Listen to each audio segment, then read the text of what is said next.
ہن لباس لکم وانتم لباس لہن، کہ تمہاری بیویاں تمہارے لباس ہیں، اور عورتوں سے کہتا ہے تمہارے خامن تمہارے لباس ہیں۔ یہ تشبیہ پورے قرآن میں کسی رشتے کی اللہ نے نہیں دی جو خامند اور بیوی کی اللہ تعالیٰ نے تشبیہ دی ہے کہ یہ تیرا لباس ہے اور یہ بیوی کے لیے خامند لباس ہے، خامند کے لیے بیوی لباس ہے۔ اب آپ تھوڑا سا غور فرمائیں، کیا لباس کے بغیر ہم کہیں جا سکتے ہیں؟ یہ خامند اور بیوی کا رشتہ کتنا ضروری ہے۔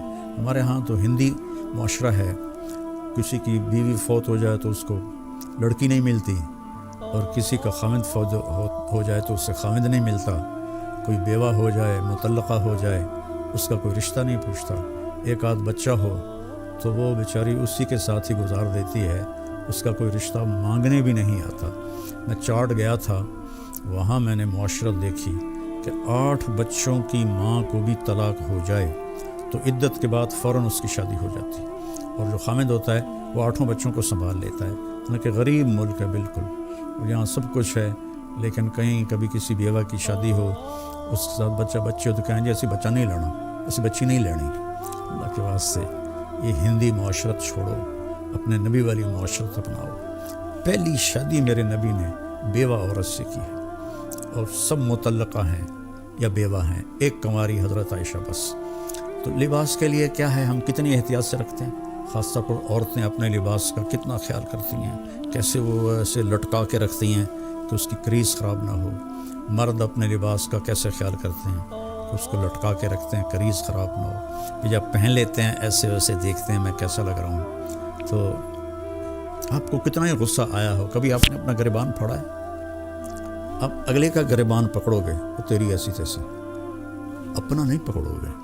تو اگر آپ اپنی بیوی کو بے عزت کر رہے ہیں تو آپ نے اپنا کرتا پھاڑ دیا ہے۔ کوئی آپ کو عقل مند کہے گا؟ آپ اتنی حفاظت کرتے ہیں کہ کھانا کھانے سے پہلے اوپر رومال بچھاتے ہیں، ہوٹلوں میں بھی ملتا ہے، اب گھروں میں بھی ہوتا ہے، کہ تاکہ کھانے کے کوئی ذرات یا سالن کا کوئی قطرہ وہ کرتے پر پڑ نہ جائے۔ اتنی احتیاط کرتے ہیں۔ اتنی سی احتیاط آپ کر لیں اپنی بیوی کی اور بیوی اپنے خامند کی، کہ ایک دوسرے کو برداشت کر لیں۔ جو اللہ کی قسم کھا کے کہتا ہوں، ضد چھوڑنے میں اور جھک جانے میں ساری کامیابیاں اور عزتیں چھپی ہوئی ہیں۔ میرے ساتھ اللہ نے شہرت کا عجب معاملہ کیا تو مجھے بہت مسائل کا سامنا کرنا پڑا، تو اللہ تعالیٰ نے مجھے ان 2 چیزوں کی توفیق عطا فرمائی۔ میں ضد کے آگے ہار مان جاتا تھا، پیچھے ہٹ جاتا تھا، اگلے کی پوری کر لیتا تھا، اور جتنا بھی مجھے اوپر کچھ ہوا میں سر نیچے جھکا کے رکھا۔ میں نے کبھی جواب نہیں دیا، کبھی ترکی بترکی جواب نہیں دیا، کبھی ضد کو ضد سے نہیں توڑا، اپنی ضد کو توڑ دیا اور اپنے آپ کو نیچے جھکا لیا۔ تو میرے مالک نے میرے اوپر کتنا کرم کیا، میں کیسے بیان کروں کہ میرے قیامت تک زندگی لے کر رہوں اور سجدے میں پڑا رہوں تو میں اللہ کی اس نعمت کا شکر ادا نہیں کر سکتا۔ آج میں آپ سے مخاطب ہوں اور اللہ میری بات کو پوری دنیا میں پھیلا رہا ہے۔ اللہ کے واسطے ضد چھوڑ دیں، اگلے کی ضد مان لیں، حتیٰ کہ بچہ بھی ضد کرے نا تو اس کی ضد مان لیں۔ مائیں اس کی پٹائی شروع کر دیتی ہیں، وہیں سے نفرت کے بیج آپ ان کے اندر بو دیتے ہیں۔ ایک جگہ میں تھا تو خواتین جمع تھی تو کہنے لگی مولانا ہمارے بچے ہم سے ڈرتے نہیں۔ میں نے کہا تو کیا تم ڈائن ہو جو تمہارے بچے تم سے ڈریں؟ تم ماں بنو، تم یہ سوال کرو کہ ہمارے بچے ہم سے پیار کریں، کیا کیا جائے؟ یہ بھی کوئی سوال ہے کہ ہمارے بچے ہم سے ڈرتے نہیں؟ ڈرانا نہیں ہے، قریب کرنا ہے۔ تو جھک جاؤ، آپ کا گھر آباد ہو جائے گا۔ اللہ کی قسم کھا کے کہتا ہوں، آپ کے گھر میں خوشیاں رہیں گی۔ اگر آپ ضدوں پر رہیں گے تو پھر اپنے کپڑے پھاڑیں گے۔ اپنے کپڑے پھاڑنے والا یا پاگل ہوتا ہے یا بے عقل ہوتا ہے۔ تو ایک تو تشبیہ یہ ہے جس میں اللہ تعالیٰ نے ہمیں اتنا خوبصورت سمجھایا ہے کہ ہن لباس لکم وانتم لباس لہن۔ پھر اس سے ایک اور مطلب بھی نکلتا ہے، جب ہم چھوٹے تھے ہماری مائیں ہمیں جو کپڑے پہناتی تھیں وہ ہم پہن لیتے تھے۔ جب ہم بڑے ہوئے تو ہم اپنی پسند کا کپڑا خود لینے لگے اور خود یا خریدا یا منگوایا اپنی پسند کا۔ تو اس میں یہ اشارہ ہے کہ بچہ جوان ہو تو ان کی پسند کا خیال ضرور کریں، ان کی پسند کا خیال ضرور کریں۔ ان پر اپنی مرضی مسلط نہ کریں. وہ اگر خوشی سے مان رہے ہیں شکر ہے اللہ کا. لیکن مثلا بیٹا کہہ دیتا ہے کہ اماں میں نے یہاں شادی نہیں کرنی، یا بیٹی کہہ دیتی ہے اماں میں نے یہاں شادی نہیں کرنی، وہ اللہ کے واسطے ان کے اوپر زبردستی نہ کرو، جبر نہ کرو. یہ اللہ نے ان کو حق دیا ہے، لڑکی کو بھی لڑکے کو بھی اللہ نے حق دیا ہے کہ وہ انکار کر دے. اس کو لڑائی نہ بناؤ، اس کو نافرمانی نہ سمجھو بچوں کی. یہ بچے اور بچی کا حق ہے، تو ماں باپ اس کی رعایت کریں، زبردستی کی شادیاں نہ کریں. بہت تباہی مچتی ہے، بہت تباہی مچتی ہے.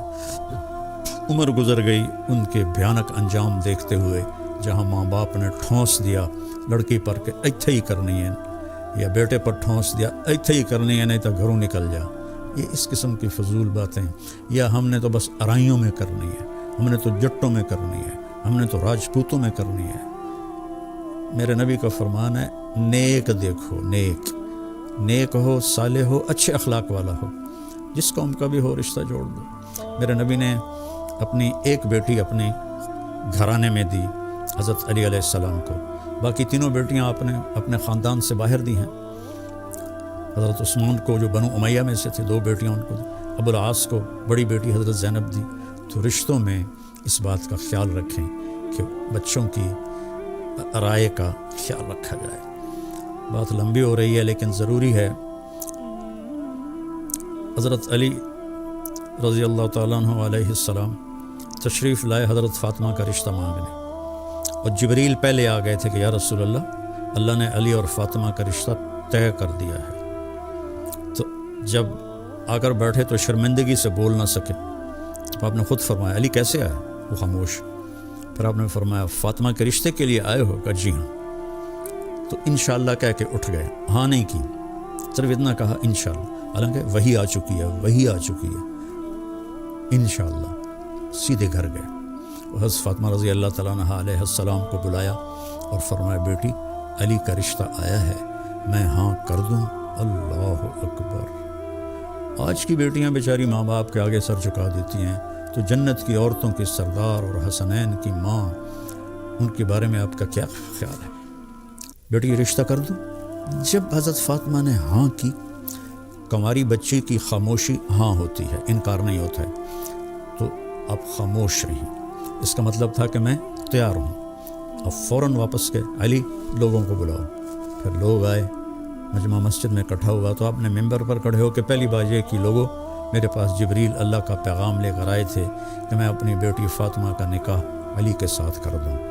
جب میرا نبی اتنا خیال کر رہا ہے ہم بھی خیال کیا کریں. اپنے پیٹ سے جنتے ہیں، پھر ان پر وہ زیادتی کرتے ہیں، ساری زندگی سے سکتی رہتی ہے.